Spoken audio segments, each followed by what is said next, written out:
O que é a morte? A morte, ela tem muitas representações,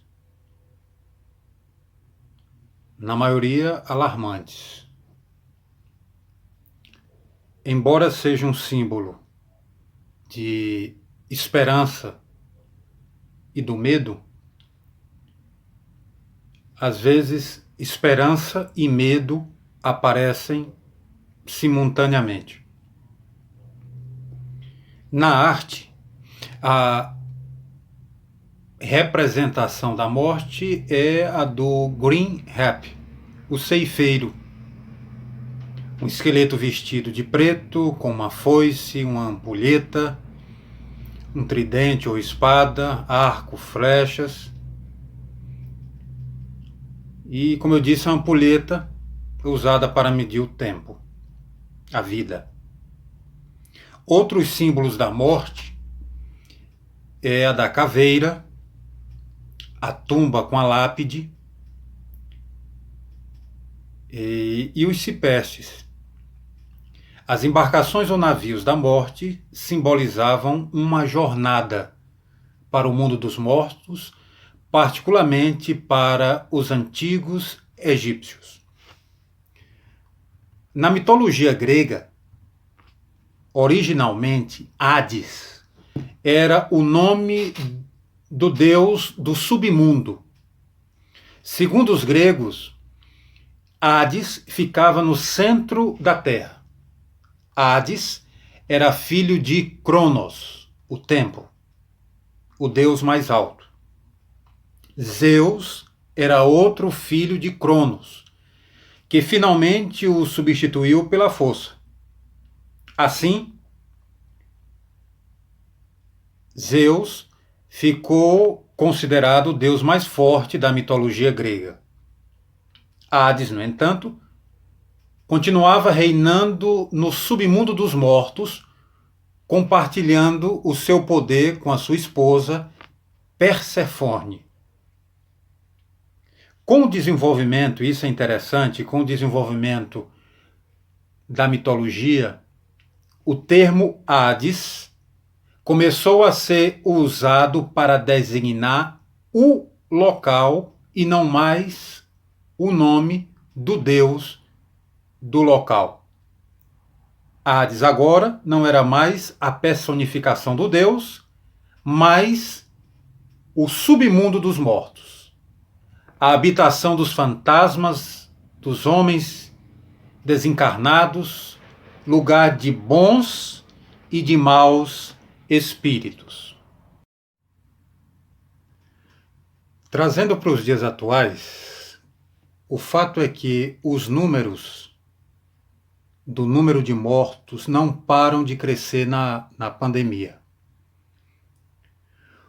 Os órgãos de notícia informavam que no dia 8 de agosto do corrente ano, o Brasil ultrapassava a cifra dos mais de 100 mil mortos por Covid-19, com mais de 900 mortes por dia.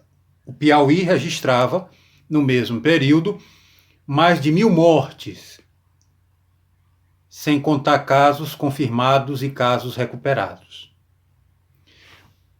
O inimigo invisível, notícia de número de mortos, mudanças de rotinas, debate político, desemprego e outras tantas coisas instalam na sociedade uma situação de ansiedade, pânico e o agravamento de transtornos psicológicos de toda ordem e natureza, disparando gatilhos que disparam questões emocionais anteriormente experimentadas e agora revividas em decorrência do cenário atual.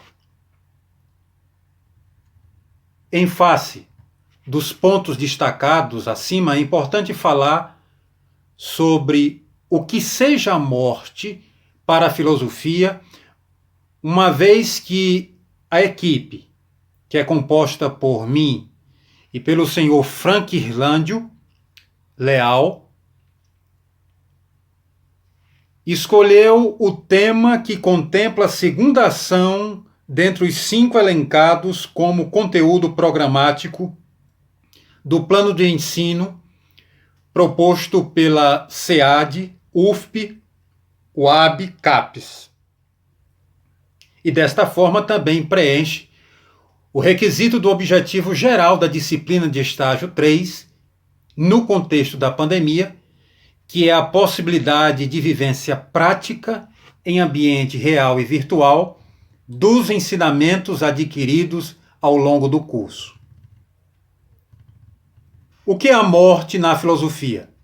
A equipe traz a proposta a partir de alguns textos estudados no ensino médio, textos de filosofia, como, por exemplo, o material usado pelo ensino médio ou no ensino médio de Marilena Chauí, Convite à Filosofia.